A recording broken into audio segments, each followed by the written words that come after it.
What's up, guys? Coming to you today with a full slate of MLB action here on Tuesday, September 2nd. We're going to give out plays on every MLB game on the slate. I'll give you my favorite underdog pick of the day and my massive lock, my pick that regardless of price, I think has the best chance of cashing today. Slam that like button and subscribe to the channel to make sure you keep seeing these videos every single day, and let us know what you're thinking in the comments. I personally read and answer every comment I get.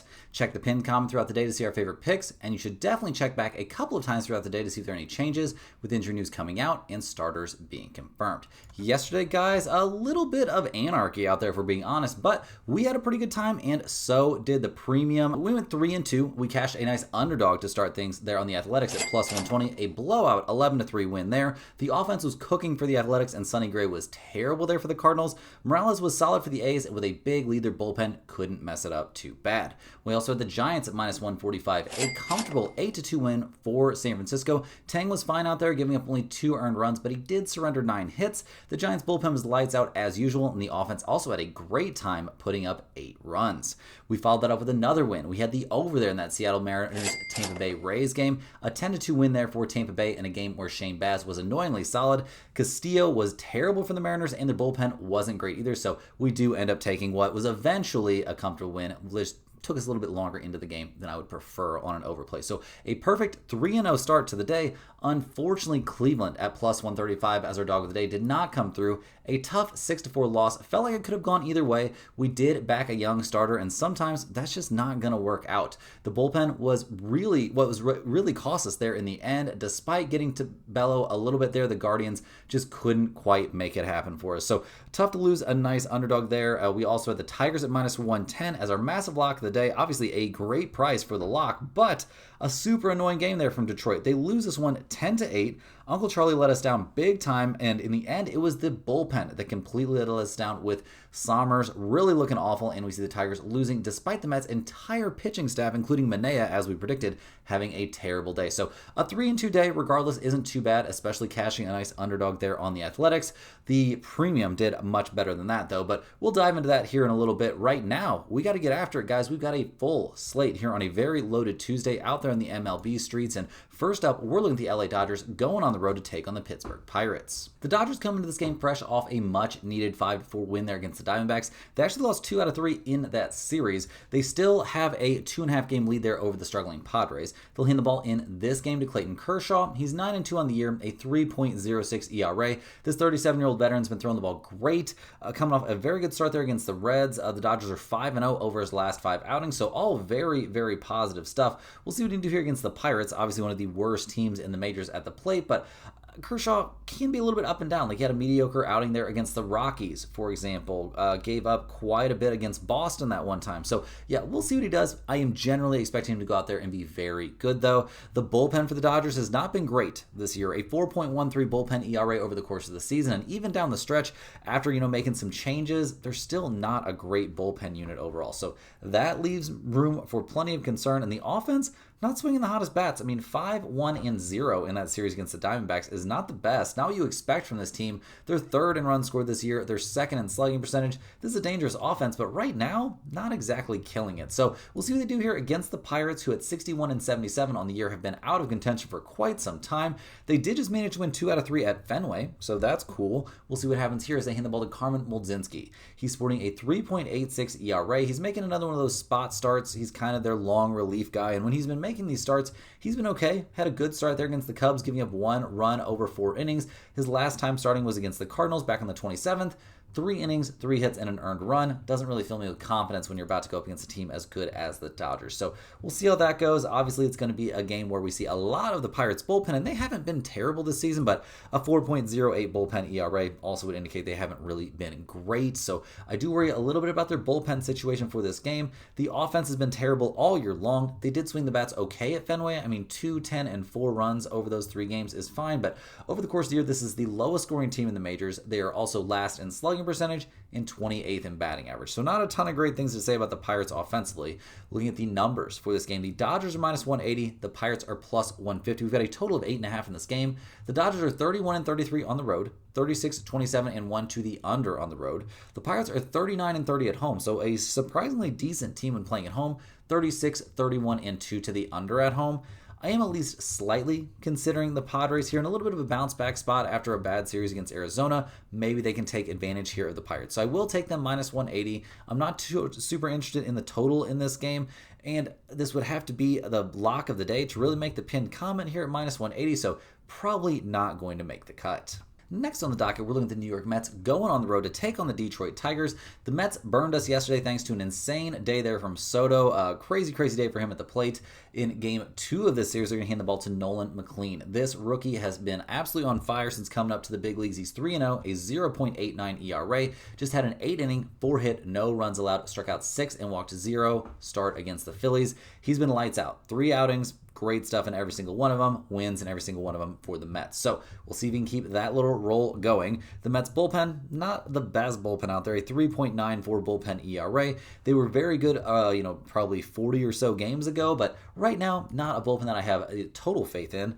The offense coming off a 10-run game, I'm sure feels great, but they scored 1 run against the Marlins the game before that, so let's not overreact too much. They are hitting the ball a bit better here down the stretch. Soto obviously really heating up. We like what we've seen from Pete Alonso in general. Over the course of the year, they're 9th in runs scored, 12th in batting average, 5th in on-base percentage, so this is a solid offense, just not solid every single night. So we'll see what they do here in Detroit, taking on the Tigers, who at 80 and 59 on the year still have a 9-game lead in the AL Central. They'll hand the ball this one to Sawyer Gibson Long. He's sporting a 4.32 ERA. He's normally a bullpen guy. The last time we saw him make a start was against the Twins back on June 27th. He has been up with the big league team, but his last big league outing was a bullpen appearance for 2 very good innings against the White Sox back on the 13th of August. So we'll see what he does here. Obviously not a guy that we can super rely on. Going up against a team like the Mets right now can be a bit of a tall order. So we'll see what he can do. Obviously the Tigers bullpen has not been great overall this season. While they were very good in the early goings, definitely a long valley of struggles, and down to a 3.95 bullpen ERA right now. Maybe they're going to be okay, but not a bullpen that I love. The offense losing despite scoring 8 runs yesterday probably stings. They've scored 8, 5, 1, 5, 0, and 6 over their last several games. This has been a solid but not great offense all year. They're 8th in runs scored. They are 13th in on-base percentage, 10th in slugging percentage. Riley Green's had a great season, but not an offense that I rank up there with the top tier offenses. So we'll see what they do in this one. Looking at the numbers, the Mets are minus 135. The Tigers are plus 115. A total of 8.5 in this game.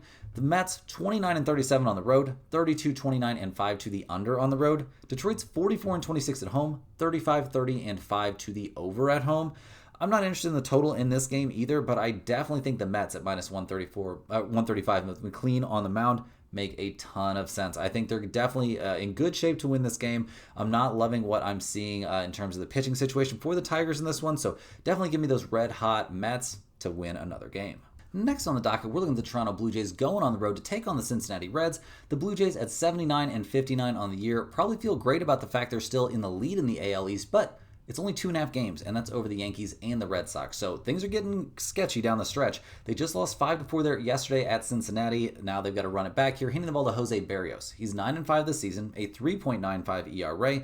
His last start, 6 1/3 innings, 4 hits, 2 earned runs against Miami. That was a game that took extra innings for Toronto to win, but they did eventually come away with the win. So we'll see if he has another solid outing there in the tank. He's been a little bit all over the place recently, like alternating good and bad starts. So we'll see if we get the good Barrios or the bad Barrios in this one. The Toronto bullpen, not amazing. A 4.12 bullpen ERA does not fill me with tons of optimism. The offense has been great in general this season, but recently 4, 8, 1, 2, 9, 5, and 10 over their last few is not the insane offensive production we were seeing from this team for a while there. They're first in runs scored, they're first in on-base percentage, they're 7th in slugging percentage, but I'm worried a little bit. They're swinging some kind of cold bats coming into this one. So we'll see what they can do here against the Reds. Cincinnati at 70 and 68 on the year. Got a lot of work to do still if they want to try and sneak into the playoffs. They're 4 full games back of the Mets. We'll see if they can make a run. They'll hand the ball in this game to Nick Lodolo, who's 8-7 on the season, a 3.22 ERA. His last start was bad. He really struggled against the Dodgers. Not a good outing. His outing before that only went 1 2/3 innings against the Cubs. I feel like that was a range-shortened situation or something like that, or maybe I can't remember exactly what happened in that one. But that was the blister. That was the blister for sure. Yeah, he went on the IL with that blister. He came back, didn't look that great. So we'll see what he looks like this time going up against the Blue Jays. Not the easiest team to face. Toronto, obviously a very dangerous offense. The Reds bullpen, it hasn't been terrible. A 3.92 bullpen ERA, been getting better down the stretch. The offense scoring 5 and 7 runs respectively over their last 2 games. definitely hitting the ball better than normal. They're 17th in the majors in batting average, 16th in on base percentage. Not really an offense that I feel like I can count on a night-to-night basis, but some very close hitting there, clutch hitting there for them yesterday. So looking at the numbers for this game, the Blue Jays are minus 105, the Reds are minus 115. We've got a total of 8.5 out there. Toronto's 34 and 35 on the road, 36, 29, and 4 to the over on the road. The Reds are 38 and 30 at home, 40, 23, and 5 to the under at home. That's actually an MLB best to the under. Regardless of the trend there for the Reds, I like over 8.5 in this game, a pretty decent amount. I think that's a very reasonable play with neither starter being super reliable. In terms of the side, I'm going to lean towards the Blue Jays to bounce back and get the win in this one. May we see 2 good outings of Berrios in a row? I'm not going to be putting this in pinned comment. It feels a little bit sketch. I don't really feel like I can depend on either one of these starters right now, so I would say the over is probably my favorite play and a slight lean towards the Blue Jays. Hey guys, hopping in here with a quick shout out to the sponsor of today and every day's video, and that is stumpthespread.com. Click the link in the description to go over there and see the top confidence picks from our entire team of experienced cappers. Right now our premium members are getting daily MLB, UFC, and NFL regular season and NCAA football picks. Major League Baseball has been our most profitable sport the last several years in a row and has had a great 2025 season so far. At stumpthespread.com, you'll be able to see exclusive free picks that are only posted there, our free-to-use bet size calculator, and our premium top confidence picks, which will not always match what you see here in the video, as I am not the premium MLB, NFL, or NCAA football handicapper over there at Stump the Spread. We have a team of experts that use some very, very intricate tools and algorithms and all kinds of stuff to work on making these predictions. They use all kinds of different tools to import tons and tons of data into these machines to make these predictions, taking all kinds of data points into consideration on, all the sports, not just baseball. Like baseball, it's incredible. There's such a wealth of statistical information out there, but football has really caught up in that regard. And there's just a ton of work that goes into every single one of those premium picks that you see posted over there in the premium section at stumpthespread.com. And speaking of those premium picks, they're coming off a pretty nice start here to the month of September. August was a little bit brutal. July, as you can see the numbers on the screen, was absolutely amazing. A transcendently good July, making over 50 units. That's nuts. Now, September 1st, great start to the month. Got it off to a hot start there with the Orioles as a 1-unit play. That was a nice win. Did have the over there in that Miami-Washington game for a half-unit play. The bats were just really dead in that one. That one did not come through, but the Phillies come through. A nice underdog win there for the Phillies. The Cubs come through as a 1-unit play as well. A nice win there. The Athletics, St. Louis no-run first inning cash. So that was another win, up to 4 wins. And the last play of the day, that no-run first inning in that Rangers-Arizona game. That did not hit, but a 4-2 day with one of the losses being the lone half-unit play of the day. A solid winning day, especially when you mix in that Phillies underdog pick. So a nice winning day to start off the month. Let's hope this is the start of a very, very profitable September. And it's not going to just be MLB in the mix here in September, guys. NFL in just a couple more days. Obviously, the full NFL stuff coming up here on Sunday. And there's a ton of premium action going on for that in the premium section. Also, college football, another loaded week here of college football action, which I will mention. College football is on a 2-0 run. They, things are turning around there a little bit after a very unlucky start. The first, week 0 stuff was a little bit brutal, but looking like college football is turning it around as well. So definitely get over there to stumpthespread.com. Check out the premium stuff. Get on the free email list. It's a great resource. You get 1 email every single day straight to your inbox. At least 1 free pick, sometimes 2. Big write-ups and breakdowns on all kinds of futures bets for the NFL, information on knee sports betting like golf, NASCAR, tennis, just a ton of great information. And parlays are also included in those videos all the time. So definitely want to get on that newsletter list. All they need is your name and your email address. You just go over there to stumpthespread.com and set up a free account using those 2 pieces of information, and you'll be right there in the mix.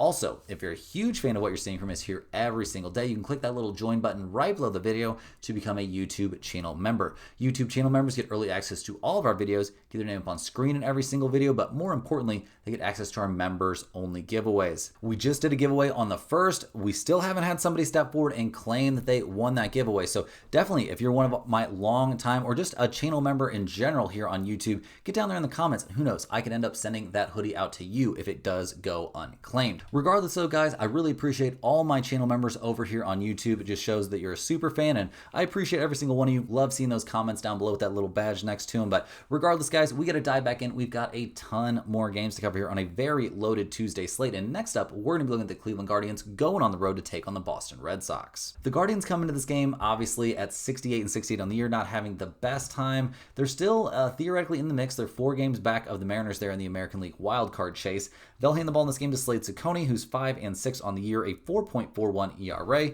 His last start was against Tampa Bay, and while Cleveland did get the extra inning win, he was fine. He wasn't the sharpest. 6 innings, 3 hits, 3 earned runs, and gave up a home run in that game. He's actually given up at least 1 home run over each of his last 5 starts. A total of, 7 home runs over his last 5 outings. Not ideal. We'll see what he can do in this one. Obviously, going up against the Red Sox, not the easiest team to face. He has not faced Boston yet this year, so we'll see how that goes. The Guardians' bullpen's been very good all year long, pretty much. A 3.61 bullpen ERA is definitely not a problem. The main problem for this team has been their overall lack of offensive production. They're 28th in the majors in runs scored. They're last in both batting average and on base percentage. It's brutal stuff, guys. They depend a whole lot on Jose Ramirez to carry the load, and not going to be able to do that every single night. So we'll see what they do here on the road against the Red Sox, who've won their last 2 in a row. Boston, 2.5 games back of Toronto for the top spot there in the AL East. They'll hand the ball in this one to their ace, Garrett Crochet. He's 14-5 on the year, a 2.40 ERA. Coming off a solid, maybe not quite as dominant as he normally is, but 6 innings, 6 hits, 2 earned runs, and struck out 7 in a 3-2 win at Baltimore.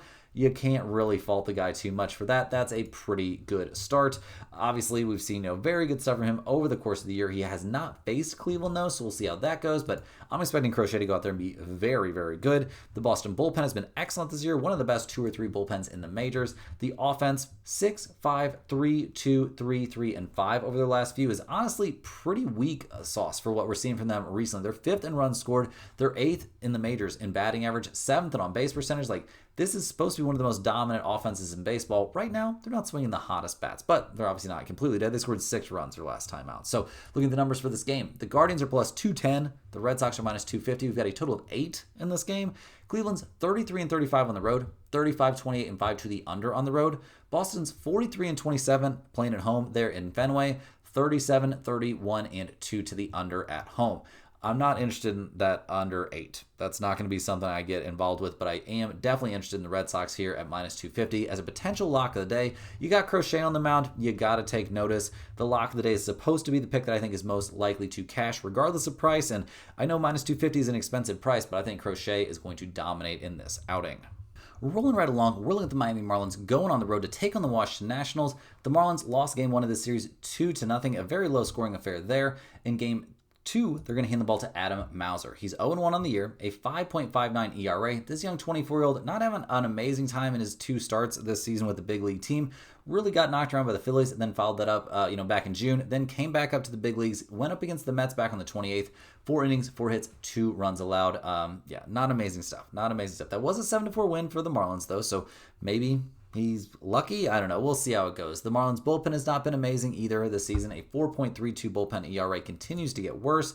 The offense, 0-5-11, 9-7, and 1 over their last few. While their offense isn't terribly consistent, they have been decent this year. They're top 10 in batting average. They're 17th in runs scored. This is actually a fairly legitimate offensive team. So we'll see what they can do to bounce back here against the Nationals, who at 54-83 on the year, it's starting to look like one of the worst teams in the majors. They'll give the start in this one to Cade Cavalli, who's 1-1 on the season, a 5.11 ERA. He got obliterated by the Yankees his last time on the mound. Didn't have a great time against the Phillies at the start before that. He has had some very good outings. We've got to give him credit where credit is due. But over his 5 starts, I would say at least 3 of them have not been fantastic. So we'll see what he does in this one going up against the Marlins. I'm sure he's not too scared. Now, the bullpen for the Nationals, that's scary. Worst bullpen in the majors, and they've been at the bottom for basically the entire season. The offense only putting up 2 runs yesterday, 2, 4, 1, 1, 2, and 1 over their last few.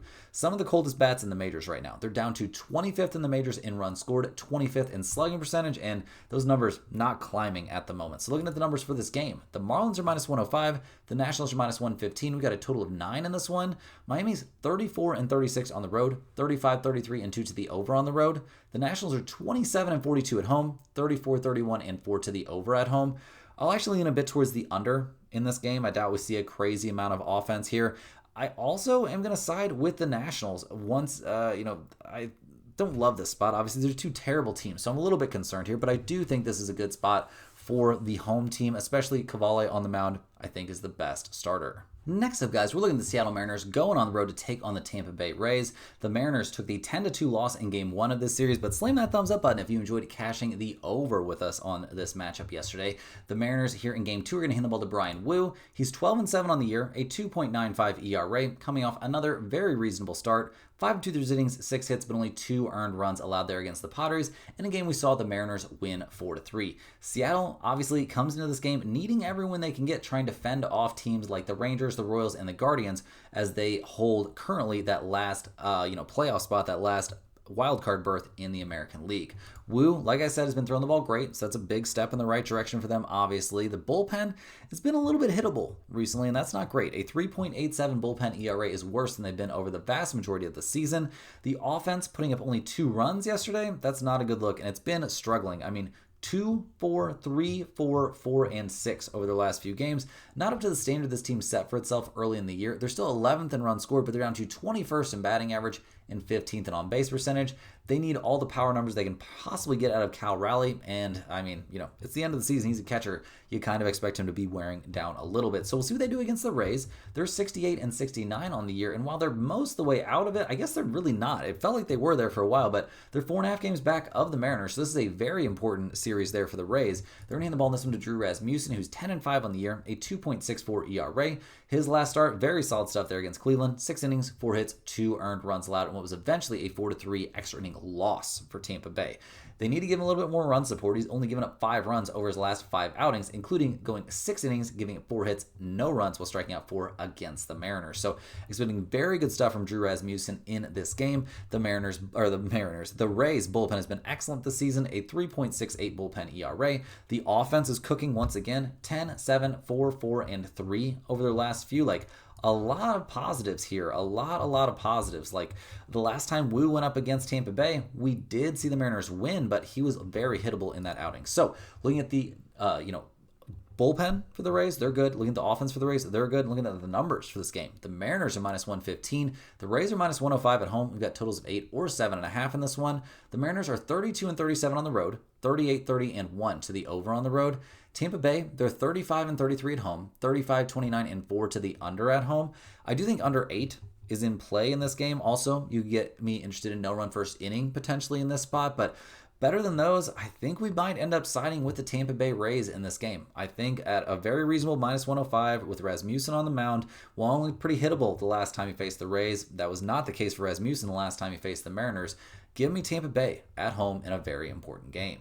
Next on the docket, we're looking at the Los Angeles Angels going on the road to take on the Kansas City Royals. The Angels pretty much out of the mix this season in terms of playoff contention, which nothing new for them. We don't have a confirmed starter for them in this game. They're fresh off of winning 2 out of 4 there against the Astros, so not really a bad showing for them. Obviously, with no starter confirmed here, that's a little bit annoying. We'll see who they actually end up putting on the mound, but this team, not amazing in terms of their rotation. The bullpen has pulled a lot of these numbers way down as well, but 26th in team ERA, 27th in batting average against, 19th in quality starts, just not an amazing team, even though they're on the mound. Obviously, the bullpen's been horrendous this year, a 4.83 bullpen ERA, one of the worst 3 or 4 bullpens in all the major leagues. And the offense, while it did go through some spurts where it was really good, has been pretty bleak recently. 3-3-4-0-3-3 over their last few games. They're down to 27th in the majors in on-base percentage and 29th in batting average. So it's looking a little bleak. They're taking on a Kansas City Royals team that really needs to be finding wins here. I mean, they're currently sitting 2.5 games back of the Mariners there in the American League wildcard hunt. They'll hand the ball to Michael Lorenzen in this game. He's 5-8 on the season, a 4.62 ERA. His last couple of outings, not amazing. 4 1/3 innings, gave up 4 runs against the Rangers. 5 innings, gave up 4 runs against the White Sox. That being said, over his last 5 starts, which, obviously, he missed a nice chunk there, but he's, back, and over his last 5 outings, the Royals have won each outing. So we'll see what he can do here against the Angels. Not the toughest offensive team. They're definitely swinging some cold bats, but he hasn't faced them this year. So We'll see what Lorenzen can do. I expect him to be mediocre. I expect the Royals bullpen to be pretty damn good. A 3.58 bullpen ERA currently has them fourth best in all of the major leagues. The offense has held this team back a lot this season, and they did get shut out in their last game against the Tigers, but that's going to happen to you when you're going up against Schoolball. But 0-3-3, 12-5, and 0 over their last few is not amazing. They're 27th in runs scored. They are 23rd in on-base percentage. I just don't have a ton of great things to say about the Royals offense. So look at the numbers for this game. The Angels are plus 150. The Royals are minus 178. We've got a total of 9 in this one. The Angels are 30-38 on the road, 36-30 and 2 to the over on the road. The Royals are 37-32 at home, 42-26 and 1 to the under at home. I'm not interested in the side in this game very much at all. I think the Royals are drastically overpriced, and we don't have a confirmed starter for the Angels yet, so I can't lean too hard on that, but I do think under 9 is reasonable here. Neither one of these teams are very good at the plate right now. I don't love either pitching staff, but getting to 9 runs can be hard for offenses this bad. Next up, guys, we're looking at the Atlanta Braves going on the road to take on the Chicago Cubs. The Braves come into this one fresh off a tough extra inning loss there against Chicago. I mean, they're out of the mix right now, so I'm sure they're not too broken up about it, but they can't feel good. They're going to try to bounce back here, hitting the ball to Joey Wentz. This young 27-year-old lefty sporting a 4.92 ERA, coming off a very good start against the Marlins. I mean, a 12-1 win there. He went 6 2/3 innings, gave up 4 hits and 1 earned run, so nothing wrong with that. A nice bounce back after getting shelled by the Mets. We'll see what he looks like here going up against the Cubs. Obviously not the easiest team to face. He hasn't faced them since back when he was with Minnesota, and he had a pretty bad bullpen appearance against them. So we'll see what it looks like here for Joey Wentz in this start. The bullpen for the Atlanta Braves has not been amazing this year, although there have been some moments. They're just not great. The offense, 6-3-2, 1-4, and 12 over their last few games. Not super reliable. They're currently 15th in runs scored this year. They're 20th in slugging percentage and 19th in batting average.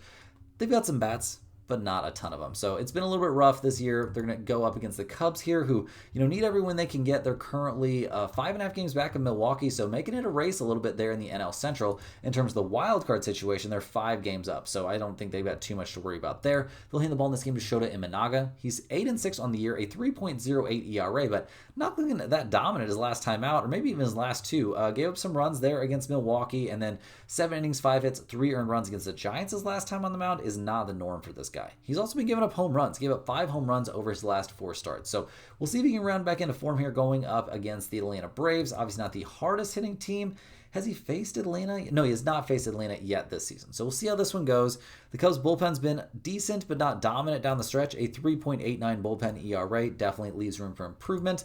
The offense, 6, 5, 4, 11, 3, 3, and 2. They're just not hitting the ball since the All-Star break. It's been kind of a crazy fall off. They're down to 6th in runs scored, 15th in batting average, 11th in on-base percentage. Just not the hottest hitting offense anymore. So we'll see if that comes back to bite them in this game. The odds makers love them. The Braves are plus 150 here. The Cubs are minus 180. We've got a total of 8. Atlanta's only 28-43 on the road, 35-31 and 5 to the over on the road. The Cubs are 43-23 at home, 31-28 and 6 to the under at home. First up, I think over 8 is definitely in play in this game. Check the wind direction. It is Wrigley, but I do think over 8 is reasonable. In terms of side, I will take the Cubs, but at minus 180, it's far too expensive for me. Next on the docket, guys, we've got the Chicago White Sox heading to Minnesota to take on the Twins. The White Sox are actually playing really well right now, up to 50-88 on the year, but they've won 2 in a row. They'll hand the ball in this game to Davis Martin, who's 5-9 this season, a 4.03 ERA. His last start was against the Yankees, and it wasn't great. 3 2/3 innings, 4 hits, 4 runs allowed. Gave up a couple home runs and a 10-4 loss, but the last time he faced the Twins, 5 innings, 5 hits, 2 earned runs allowed, both solo home runs. He struck out 6, walked 1 in a 7-3 win for the White Sox. So we'll see what he can do out there. There's definitely a shot that he could go out there and have another good outing. He's had a great outing against the Twins back in April as well. So kind of like this spot here for Davis Martin. The White Sox bullpen hasn't been as bad as you would have expected this year, but not great. A 4.15 bullpen ERA. The offense, 6, 3, 3, 2, 4, and 1 over their last few games is obviously not great. They're 26th in the majors in runs scored, 28th in batting average, 28th in on-base percentage, but they're showing they can hit the ball a little bit here. We'll see if they can hit the ball against the Twins, who not having a great time, down to 62-75 on the year, so their season's pretty much over. They'll hand the ball in this one to Simeon Woods-Richardson, who's 5-4 on the year, a 4.59 ERA. His last time out, he got shelled by the Toronto Blue Jays, and that was his first start in like a month, so we'll see if he bounces back a little bit, but this is not a guy that I'm super high on. Had a mediocre start against the White Sox back in early April, but can't really, glean too much from that. That was a real long time ago. So we'll see how he does. Obviously, the Twins' bullpen's been terrible. A 4.43 bullpen ERA puts them among the worst in the majors, and the offense hasn't been anything special either. 5, 7, 3, 7, 8, and 7 over their last few is extremely hot hitting for a team that's 23rd in the majors in runs scored and 25th in batting average. Can they keep this up? Well, they're about to face somebody they've got pretty bad history against. So look at the numbers here. The White Sox are plus 125. The Twins are minus 150. Totals out there of 9 or 9.5. The White Sox are 20 and 46 on the road, 38, 25, and 3 to the under on the road. The Twins are 35 and 33 at home, 33, 32, and 3 to the over at home. I'm leaning towards the White Sox in this game, guys. Plus 125, they've got a chance to be our dog of the day. Very good history there for Davis Martin in this matchup. The Twins don't really have any more to play for at this point than the White Sox do, and Simeon Woods-Richardson is a guy I'm always happy to fade, so definitely give me a good hard look here at the Chicago White Sox. Next on the docket, we're looking at the Sacramento Athletics going on the road to take on the St. Louis Cardinals. The Athletics at 64 and 75 on the season, obviously not having a great time, but not nearly as bad as they would have been projected to be.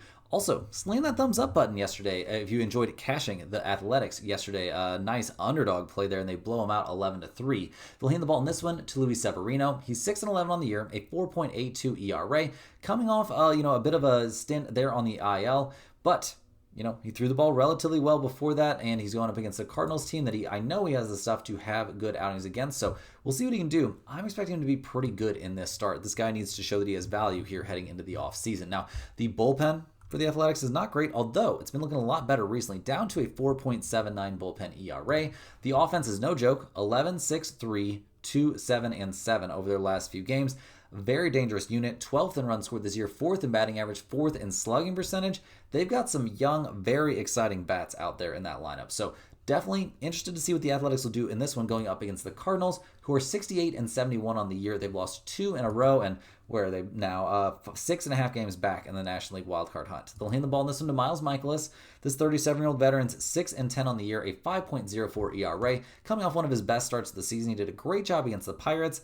Well, buddy, it's going to get a lot tougher here facing the Athletics. We'll see what he can do. He hasn't faced the Athletics this season, but I'm not really expecting him to have a good time. I'm usually pretty happy to fade Michaelis. The Cardinals' bullpen, on the other hand, they're dominant. A 3.62 bullpen ERA. That's been the main strength of this team down the stretch as the offense has begun to disappear. 3-4, 4, 7, 4, and 1 over their last few is relatively hot hitting for a team that once looked like one of the best offenses in the majors and is down to 16th in runs scored and 26th in slugging percentage. So looking at the numbers for this one, the odds makers have it as a flip. The Athletics are minus 110. The Cardinals are minus 110. A total of 8.5 in this game. The Athletics are a 500 road team. They're 34, 30, and 6 to the over on the road. The Cardinals 37 and 33 at home. 36, 30, and 4 to the over at home. First up, I like the Athletics to win this game. I'll take them at minus 110. That seems very reasonable. I'm a little bit worried about Severino making this start coming off the IL, though. That might keep this out of the pinned comment. But another play I love on this game, I love over 8.5. I think we're going to see plenty of offense in this game.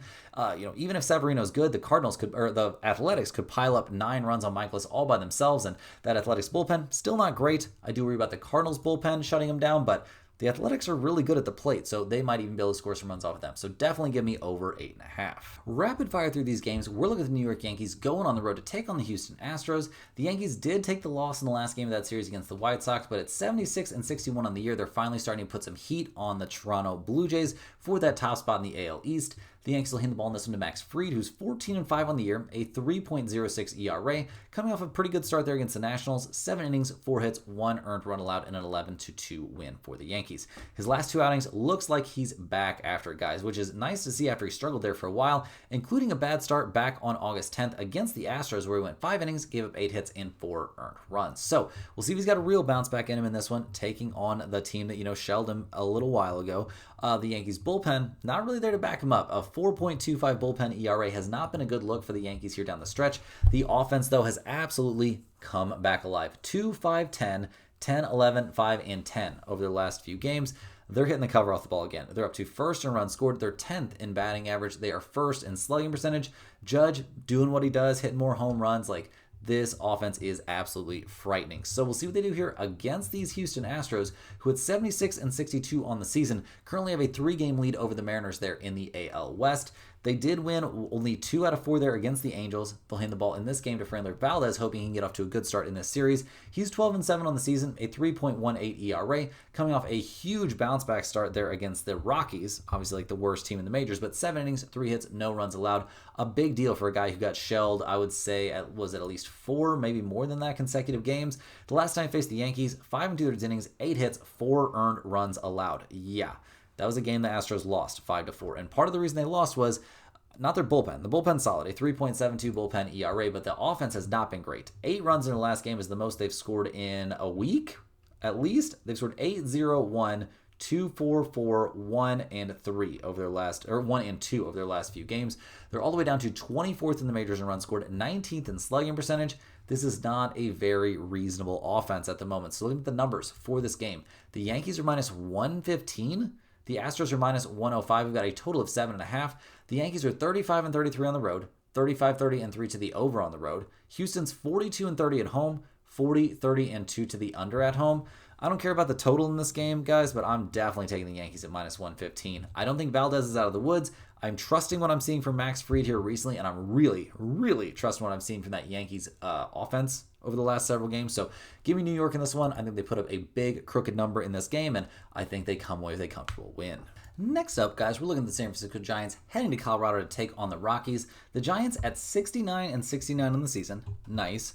Are currently not out of the mix. They're 5 games out there in the National League wildcard hunt. Obviously, a lot of ground to make up there on the Mets, but maybe they can do it. They'll hand the ball in this game to Logan Webb. He's 12-9 on the year, a 3.16 ERA, coming off a very reasonable start against the Cubs. 7 innings, 7 hits, 3 earned runs allowed in a game the Giants won 4-3.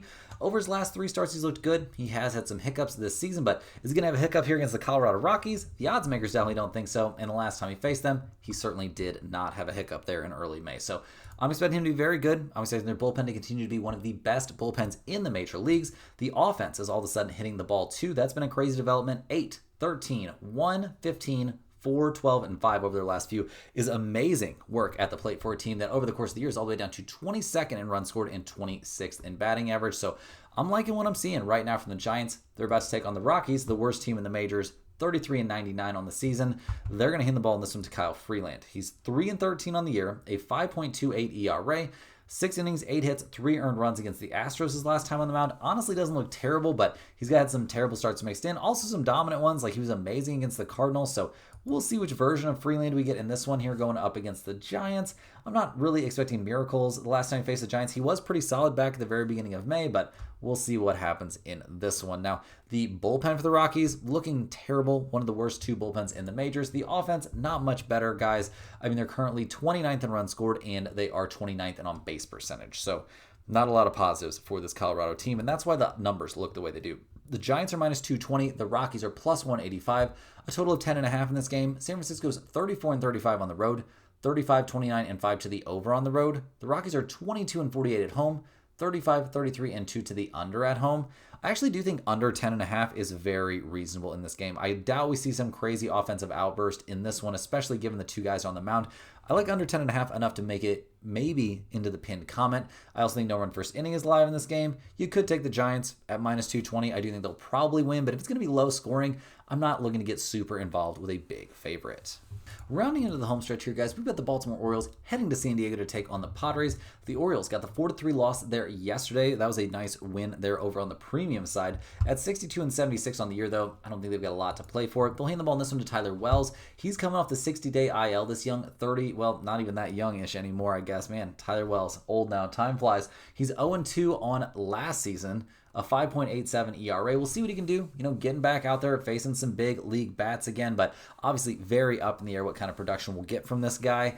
Obviously, the Orioles bullpen has not been great this season either, so that's another mark against them. The offense, 4-2-11, 8-3 or 8-2-2 over their last few. Not hitting the ball that well. I mean, they're 19th in run scored this year. They're 22nd in batting average. They're 13th in slugging percentage. Maybe next year things will start to look up a little bit for the Orioles, but this year has been very, very bleak. So we'll see what they can do here. Heading to San Diego to take on the Padres, who are now 2.5 games back there of the Dodgers in the NL West. Rough to see one of your relievers having a ruptured quad tendon. That's never a good time. They've got to turn it on here a little bit. They've been struggling a bit, and they're going to hand the ball in this one to Yu Darvish, hoping he can get them back on track. He's 3-4 on the year, a 5.66 ERA. His last start really struggled against the Mariners, and that was weird because he was coming off an amazing start there against the Dodgers.